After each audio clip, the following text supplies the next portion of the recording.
Okay. Spotlight for everyone. Okay, good evening, ladies and gentlemen. Thank you so much for joining me again for the Parasha Shir, tonight's Parasha Shir and Haggadah Shir. Thank you, Howard, for coming in person and making sure that I'm not just talking to a computer screen. Thank you to all of you guys that are out there that are listening on Zoom, to people on Facebook Live, and to people on Torah Anytime for great Torah content. Make your way over to TorahAnytime.com. Many shurim, nearly 200,000 shurim on there now. All sorts, all types, all levels, all kinds of speakers. Great place to go for Torah shurim. Please make your way over there.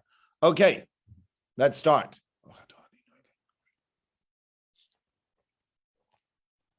So, I want to first get into an idea that Rav Zalman Sorotzkin speaks about right at the beginning of the Parasha. When he speaks about Torah Metzorah, this is what happens to the Metzorah. We spoke last week about what is saras and what is not saras. What is this leprosy? How does a person get this leprosy? What would be considered leprosy? What is tahar? What is tameh, etc., etc.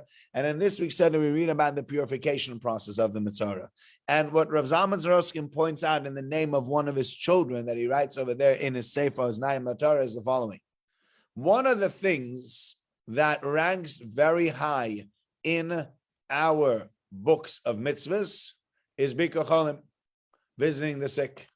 And I must tell you that before I became a rabbi and before I ever had someone who was unwell in hospital, I never understood the greatness of Bikur Cholim. I never understood what Bikur Cholim really is all about.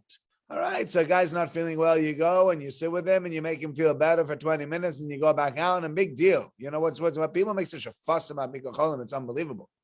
Until you see people that are really bedbound, let's say, in hospital. I've been to see people in hospital and they sit there all day long on the same bed, not able to do anything, waiting for somebody to take note of them, waiting for somebody to come in to help them. And, you know, it's not the nurse's fault that they're understaffed, but many times the nurses are understaffed. And so therefore they can't take care of this individual. And there's certain things that she needs to get done, gets done and just never get done because it's just sitting in the hospital, whiling away the time. And when somebody walks in and when somebody comes to visit, it makes you feel like a mensch again. It makes you feel like a human being, like you matter, like you make a difference. Because otherwise you just feel like, what am I, chopped liver? Just sitting here another day and another day and another day. Nobody cares to visit me. Nobody cares to call me. It's really, really disheartening.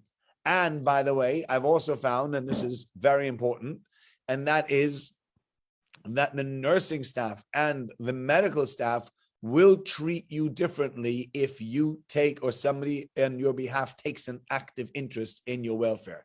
Meaning to say the following: if you have someone that comes in every single day and that speaks to the doctor, that speaks to the nurses and makes sure that their father or mother or spouse or brother or sister are taken care of every single day, the nursing staff will know that they'll have to pick up their socks when it comes to this particular individual, because there's somebody that's up their back. There's somebody that's constantly checking and that's making sure that they're doing whatever they need to do.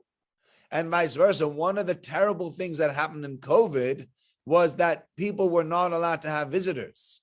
And it was very, very difficult for anybody who was in hospital during COVID, and literally nobody could come to visit them. As a bystander or as a family member, you're literally helpless. I remember we had somebody in our shul, Ivor's here. We had somebody in our shul whose father went into hospital with COVID, not really that unwell, and things took a turn for the worse, and then the father passed away. And when they said goodbye to the father, when the father got into the ambulance that took him to the hospital in March 2020, nobody ever dreamed that this individual would never come back out. But because nobody was able to visit him, he was there and he passed away over there. And very, very sad. And so Bikur Cholim is a massive thing. It's not to be underestimated. The mitzvah of it is not to be underestimated. Michael, I know you used to go visit lots of people in hospital, Michael Goldstone. I know you used to have a job as a chaplain over there.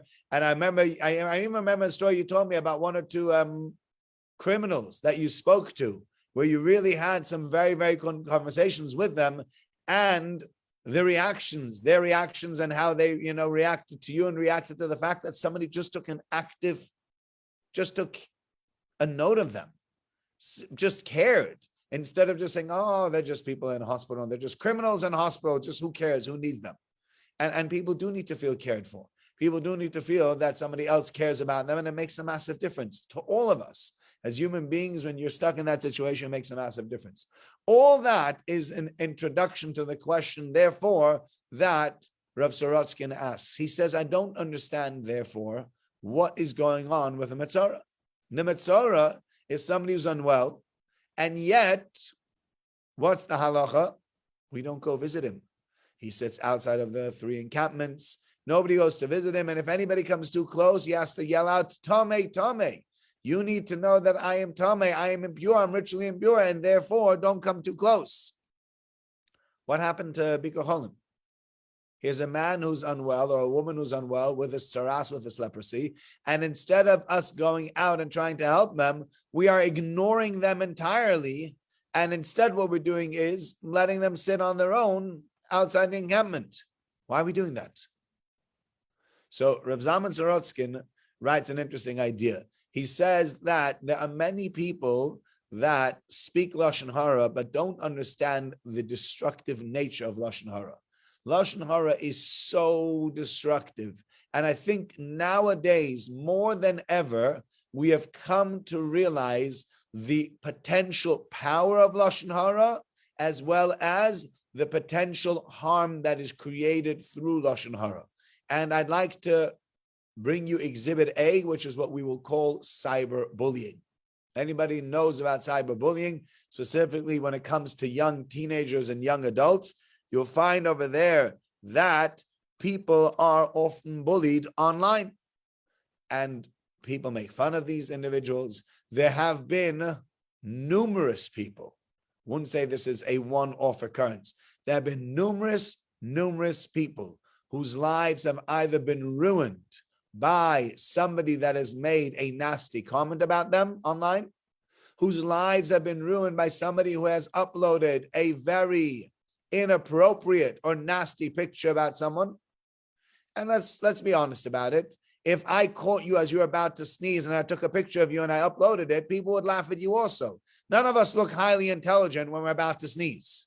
It's not exactly our most intelligent pose that we can make. We can also look very great. You put yourself in a suit, or you put yourself in a very nice outfit, and you put on makeup if you're a woman, and you do your hair, and you smile and at the camera, and you look fantastic.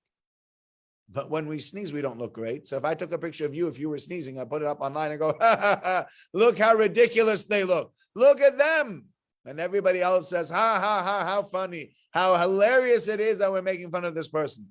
This person has had they've had their pride taken away from them, the dignity taken away from them. And that has happened sometimes on very, very large scale. So if you have somebody in a school that has had a picture taken of them that's less than flattering, and that individual then uploads it to Facebook or to Instagram, and the entire school gets to see it, you can come to school tomorrow and the entire school is making fun of you. I saw the picture last night. You did look ridiculous, didn't you? And the person literally goes down and down and down. And people have, unfortunately, even committed suicide because they couldn't deal with the shame of what has come up online. And this is not even to mention about the fact that people sometimes take lewd pictures of each other and then share them around, which is a terrible thing. I mean, why are you taking a lewd picture of anybody anyway? And even if you do end up having a picture of somebody where they are in a very compromised position, who gave you the right to share such a thing about other people? And the word that people like to use, and it's bandied around again and again and again, is, oh, come on, chill out. It's just a bit of banter. Have you ever heard the word? Banter is a great word to sort of diffuse a situation. But really, in reality, banter is no good. For example, I know there have been many times, there have been programs on the radio about women that have felt uncomfortable at work with male colleagues having said things that are inappropriate. And then when presented with that, When this woman then goes to her male colleague and says, excuse me, that's not appropriate. I expect not to be spoken like that. All they say to their female colleague is, come on, chill out. Just a bit of banter. And it's not okay. I mean, many times there's been this excuse of just a bit of banter is just not good enough. We cannot work with such an excuse. You cannot just use the excuse of banter and say, that's just a bit of banter, so therefore don't worry about it. It's not true. Banter is not okay. You cannot, if it's demoralizing and demeaning to another individual, and you are taking away their humanity, you're taking away their covet as a human being, it's not right. You cannot do that. And what's happened over here is you have an individual that has spoken Lashon Hara, that has made people feel bad, that has spoken behind people's backs and has created tremendous rifts between people in all sorts of ways. And now you come to this guy and you say to him, you got tzaras. Oh boy, I got tzaras. I didn't realize. Oh, all right. What do I do? Well, you got to sit outside the three machanos, outside the three encampments of the Jews. And, well, every day someone's going to come visit you, and someone's going to bring you coffee, and they can sit there and they can schmooze with you. It's almost like a shiva visit without anybody dying, right? That's what it's going to turn into. People come visit you outside the three encampments and just chill out and shoot the breeze with you, chew the fat. What's the guy going to think to himself? That's not so bad. Nothing wrong with what I did, really. Come on, just a bit of banter.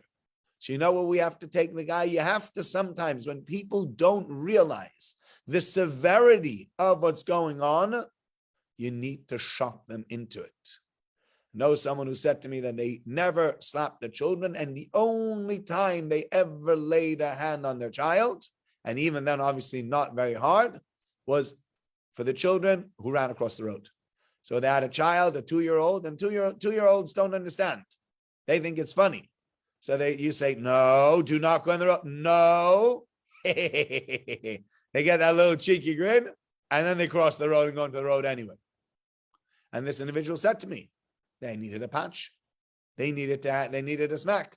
Not because I was angry with them, but because I had to create a certain amount of fear in this child that she never does it again. Because otherwise, if you say no, no, no, especially to a 2-year-old, no, no, no is very funny.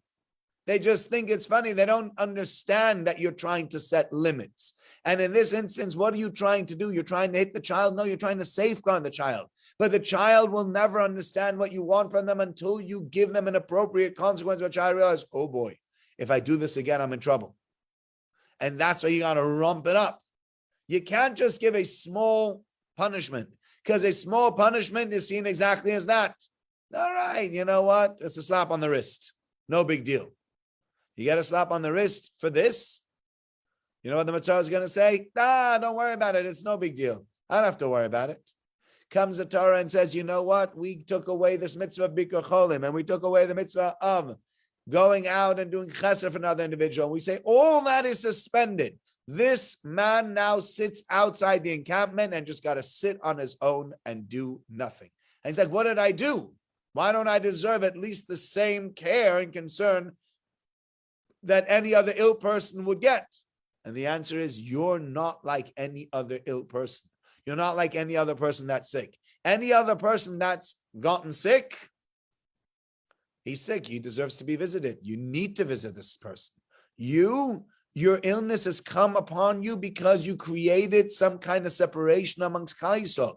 You went and you spoke badly about other people. You made them feel inadequate. You made war. You made machlokes between different people. And therefore, we need you to realize what you've done. And the only way to get you to realize what you've done is by forcing you into a situation where you yourself start to realize, hey, this is really intense. I didn't realize that what I did was so bad that I deserved that kind of punishment. Come on, do you not think that's a little bit OTT? No, we don't think it's OTT. We need to give you a massive punishment so that you realize that what you're doing is absolutely abysmal. It's wrong. And until you realize that, until that gets into your mind, you're just going to keep on doing what you're doing. Can't have that. So therefore, the Torah says this is what happens to the Metzorah. Metzorah gets sent out and sits by himself. Why? So that he realizes, I've done wrong. I've done something I shouldn't have done, and I need to fix it. Okay? That's the first thing that I'd like to mention to you. That's the idea of Rav Zalman Sorotsky. Now we move on to an idea that Rav Shamshon Vol Hirsch gives over here. And he uses, if you have a look at page 620, verse 5. So it's Parak Yudalet Pasuk Hey. And the Pasuk says, the Kohen shall command, and the one bird shall be slaughtered into an earthenware vessel, al mayim achayim, over spring water. So it's interesting, this word mayim chayim. What is mayim chayim? It means water that's alive, literally, because a spring is almost alive. There's constantly water coming out of it. Many different bodies of water are just, they're stagnant. They just sit there. You go to sea, you go to a lake, it's just, that's the lake. That's the sea. Whatever's there is there, whatever's not there's not there. You go to a spring, there's constantly more and more water coming. That's what's called mayim chayim.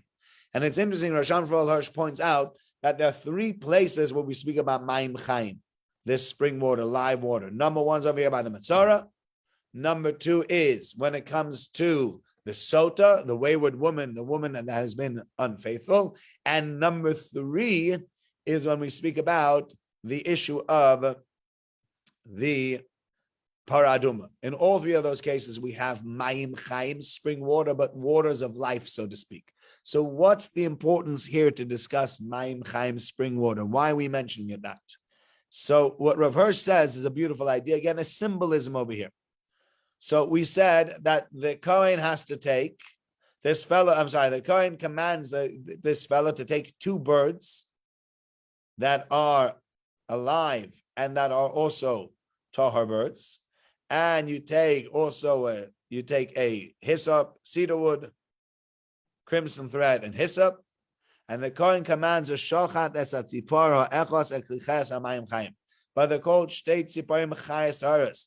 They are, it's interesting, live, clean birds. I wonder why he says clean, right? But what Rav Hirsch says, we're talking about over here birds. One of the things about birds, one of the symbolism of a bird is people think, if you want to think of freedom of movement, you think of birds, right? A bird is not in any way hindered by mud on the ground or by a river or by a sea or by anything else. A bird, whenever it wants to, raises up its wings, flaps the wings, off he goes, somewhere else. And they can fly for hundreds of miles, thousands of miles even. If you see the flight paths of some of the birds that hibernate, or some of the birds that make their way from Europe all the way to Africa, or all the way to Eretz Yisrael, spend time there, and then make their way all the way back to England with GPS accuracy, actually. So you see, birds have there's a tremendous freedom in birds. The movement of birds is almost unparalleled. You rarely find another land animal that can move as far and as freely as a bird can. A bird can go from the UK all the way to Africa. The chances of having an animal, a land animal, make its way from the UK all the way to Africa are next to nil. Yet, thousands, millions of birds make the trek every single year there and make the trek every single year back. And so this individual who is speaking Lashon Hara, this Metzorah looks at the birds and he thinks to himself, I have freedom. I want to be free. And part of my freedom, and this is, I think we spoke about this slightly also on Shabbos, part of my freedom is that I am allowed to say whatever I want to. I have a right to speak badly about people. I have a right to make jokes about people. Okay, I might not have a right to put people in danger, but I certainly can talk about other people. And nobody could really stop me. Nobody could say, oh, you have no right to do this. Why not? We mentioned it last week on Shabbos. The fact that you could have a gathering of hundreds of people and one individual standing in the front and what's called roasting the guests there at this reception, at this party. Now, what right does he have to stand up in front of hundreds of people there and millions, if not billions of people watching around the globe to pick and poke fun at all sorts of people that are sitting there? How they look, what they're wearing, what they're hoping for, what they're not hoping for. It's wrong. not allowed. And yet you have over here, but people will say, what do you mean not allowed? That's free speech. That's what I would call freedom. Freedom is no censorship. And especially for us as Jews who know what censorship looked like. Look back at the Soviet Union. You look back at places like Nazi Germany, where all decent stuff was censored out and only this propaganda made it in. And we say censorship is a terrible thing. Of course, censorship is a terrible thing. But on the other hand, you go all the way to the other extreme and say anybody can write anything they want to in any newspaper about anybody else, and it doesn't matter. Then you've lost the plot on that side as well. And so therefore he says that you take the mitar, this fellow takes a tzipor. He takes a bird which he sees as free entirely. V'shochat es hatzipor echos.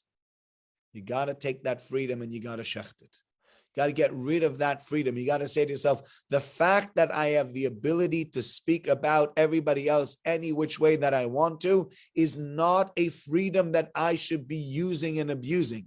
It's a freedom that needs to be taken very carefully and that needs to be used responsibly and not flippantly. And you take that bird and you shecht it. You say goodbye to that freedom of saying whatever I want to about whoever I want to speak to. And here comes the clincher. You might say to yourself, but wait a minute, Rabbi. So you're telling me I cannot speak about other people. And therefore, because I can't speak about other people, what that's going to do is it's going to ruin my relationships with other individuals. I'm going to want to talk to somebody else. I said, what should we speak about? Well, let's speak about Bob. No, that's Lashon Hara. Okay, let's speak about John. No, that's Lashon Hara as well. Oh, you're taking all the fun out of life. Now there's nothing to do. There's nothing to talk about. We're going to sit there and talk about politics. You get back to talking about other people again. When you speak about the shul, you get back to politics. You speak about other people again. There's nothing to talk about. Rocket science, that's not interesting. You've literally pulled the plug on my life. How could you be so callous, Rabbi? How could you take away my opportunities just for a bit of relaxation to talk to my friends? That could be leveled at you. Says the Gemara, Al Mayim Chaim. You have to realize that the people that actually hold themselves back, the people that don't have a mouth that's like a cannon and say whatever they want to, you've not shechted them. You've shechted the freedom that they've taken, and through that, they don't become dead. They don't become boring. They don't become uninteresting. Al Mayim Chaim. That's true life. True life is knowing how to treat other people. True life is knowing how to engage with others without in any way making them feel bad or making them feel inadequate or not speaking behind other people behind their back. That's true life. That is what life should look like. Unfortunately, that's not what life looks like because we live in such a warped society that society doesn't understand or cannot appreciate that. But the reality is, that's Ma'im Chaim. That's what life really should look like. Life needs to be something that we cherish and enjoy, but enjoy responsibly, right? I'm sure many of you have seen this on adverts for alcohol. Enjoy responsibly. I'm sure you've seen it, right? It means alcohol is not a bad thing. We're not saying alcohol is a bad thing. You know when it's a bad thing? When it's enjoyed irresponsibly. When you just sit and drink and you ruin your life and become an alcoholic, etc., that's irresponsible. That's terrible. But where it's not done in an irresponsible way, you sit down and you've had a hard day and you sit down by supper and your wife pours you a glass of red wine and you're having a nice piece of meat with a glass of red wine, that's wrong. Torah allows us to have that's a pleasure. The Torah says, enjoy. Go ahead.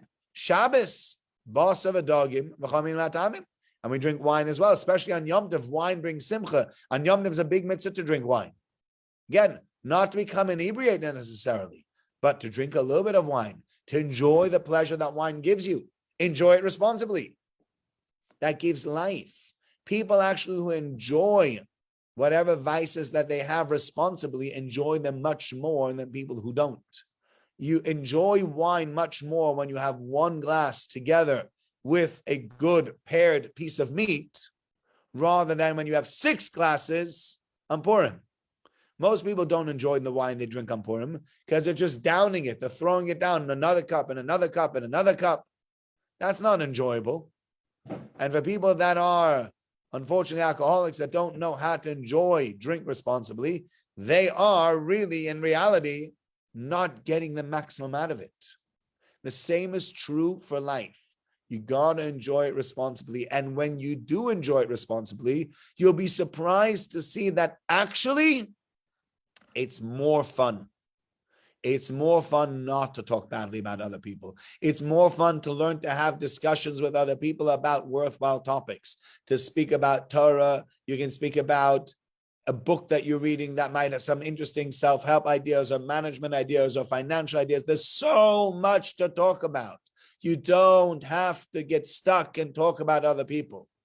And as long as you get that into your head, that I'm not obligated to there's no mitzvah to speak about others. And faket, my life will be better if I don't speak about other people. That is what the pasuk is telling you over here. Al Mayim Chaim, the reason we speak about Mayim Chaim over here is because we're trying to tell you this makes you alive. This doesn't kill you off. It makes you who you are. Okay? So those are the 2 ideas I want to share with you on the Pasha. And now we move on to the Haggadah. Okay? So we're going to speak about 2 things. I want to speak a little bit about Manishtana, and I want to speak a little bit about Avodah Mayinu. Okay? And in Manishtana, there's a Gemara, actually, it's an interesting Gemara Psachim. The Gemara Psachim says that one of the Amoraim was, just one second.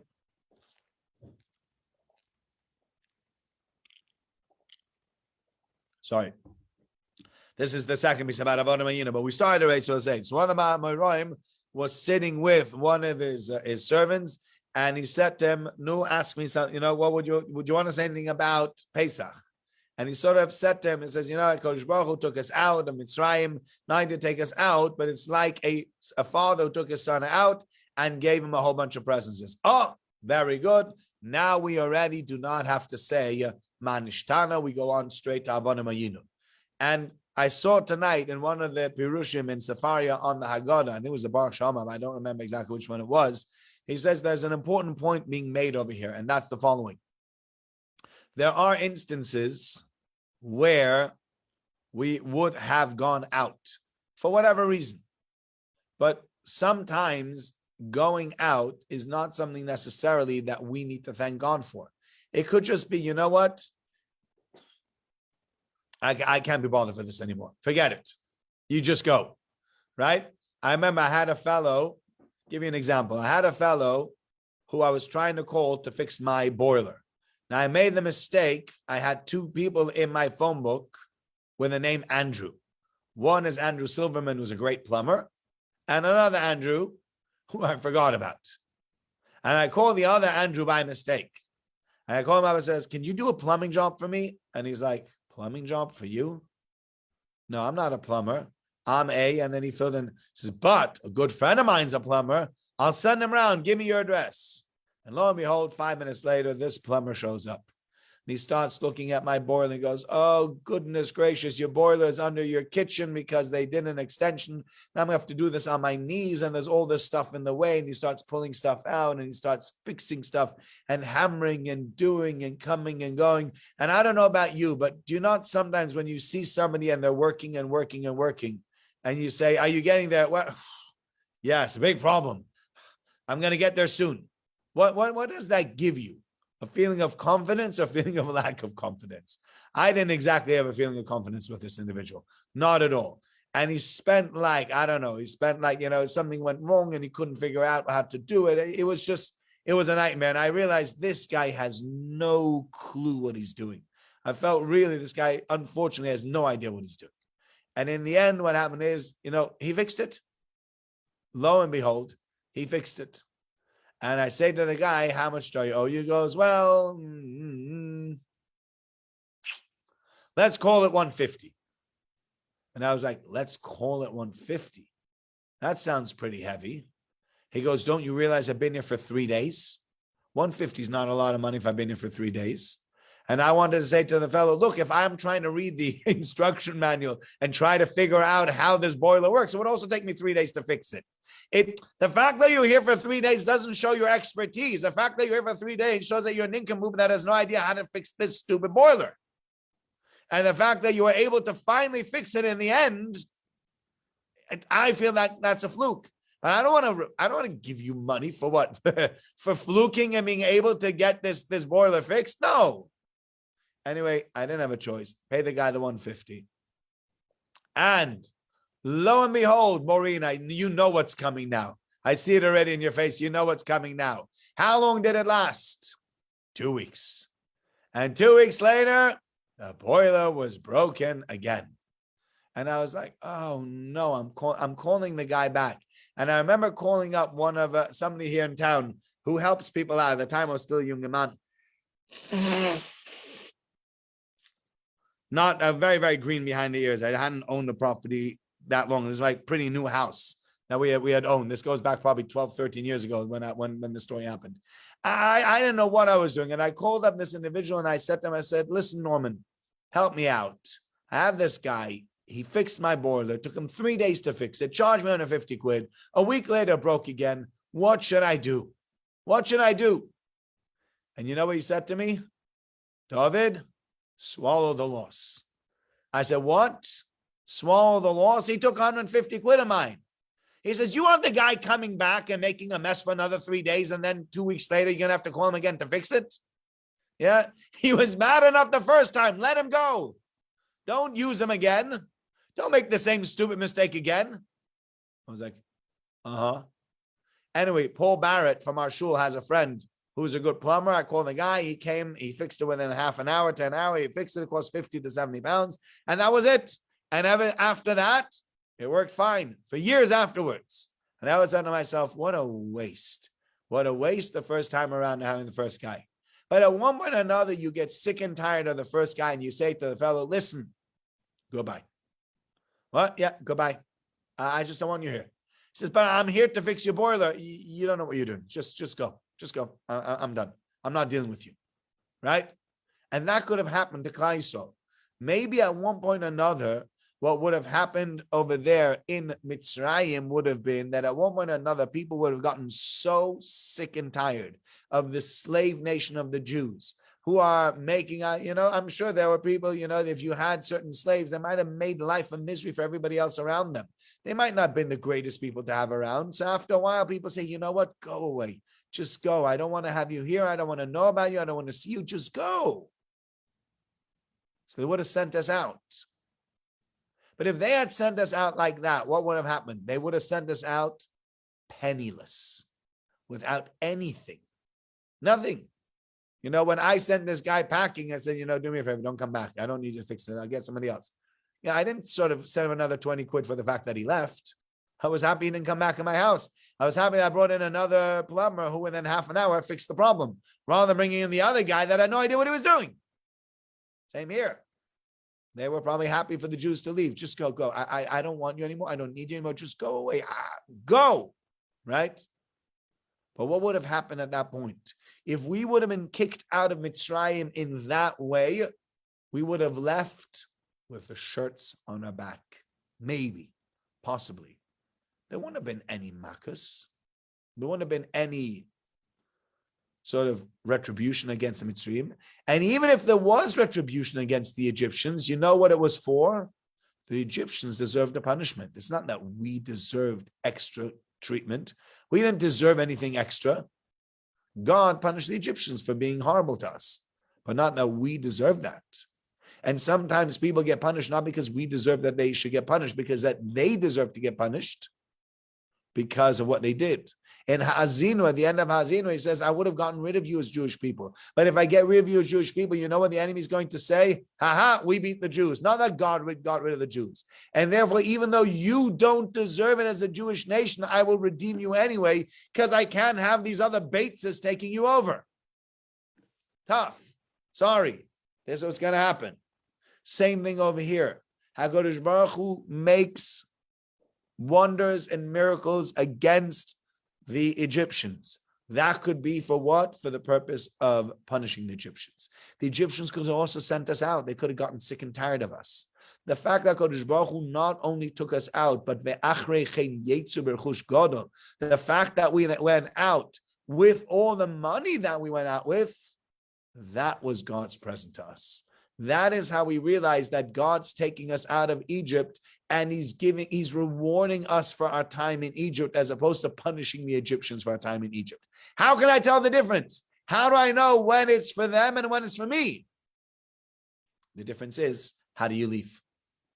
Do you leave with your head up high? Do you leave with money in your wallet? And you leave with an Egyptian people entirely destroyed? And God did that for you.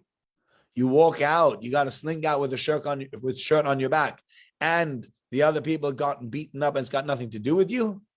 You still just got out by the skin of your teeth. Well, then there's nothing to be proud of. That's very, very different. And that's what we celebrate. Part of what we celebrate, he says, that's why I don't have to say anymore, is because we celebrate not only that God took us out of Egypt, but the fact that God took us out of Egypt and gave us the Egyptians money. And giving us the Egyptians money, that's where it lies. That's what shows us that we as Jewish people were taken out, not because God had nothing better to do, not because God wanted to punish the Egyptian.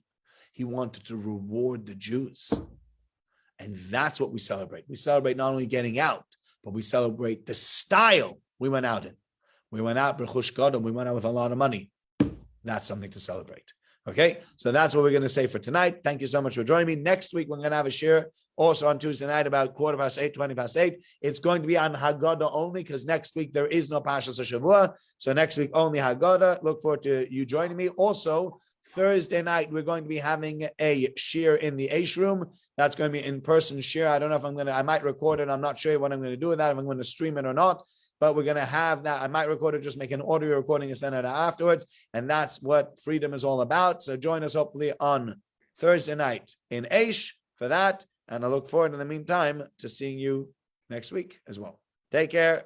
Bye now. Thank you. Thank you, Rabbi. Thank you very much. Thank you very much, David. Thank you very much, David. Thank you, Rabbi. Thank you. Thank you. Thank you very much, David. Moving on. Take care. See you.